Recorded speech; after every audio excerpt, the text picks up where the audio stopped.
II. They'd try. They'd get in their warships in Oahu. They'd head this way.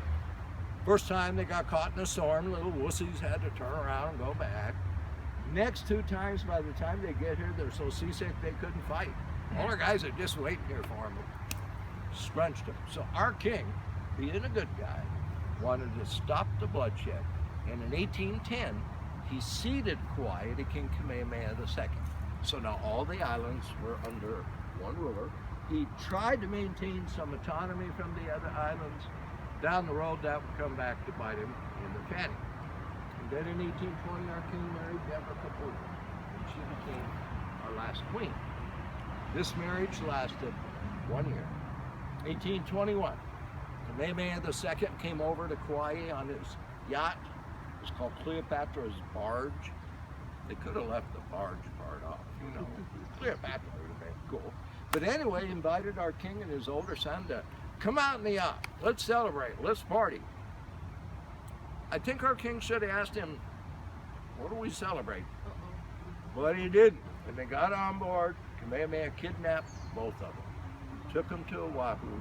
They never came back. When they got over there, Kamehameha II had 5 wives. One of them was his half-sister. Maybe that's normal back then, you know? Now we call it a reality show. Honey Boo Boo or something like that. But he made our king marry her. Down the road, made our king's son marry her. Oh, Queen Deborah is over here. She's all irritated. She lost her husband. Then I guess she decided to get even because she remarried. She married our king's half-brother, Simeon. And at that time, they lived on the west side of the island. Then the missionaries showed up to Kauai, converted both of them to Christianity. That's when they moved over here.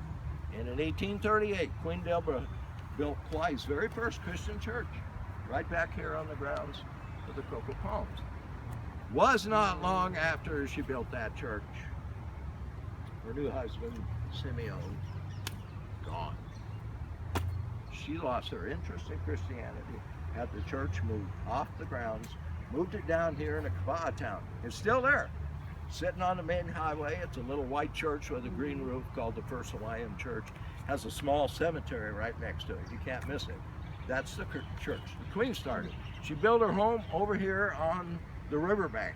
So all of this was Queen Deborah's backyard. Difficult to establish in our history books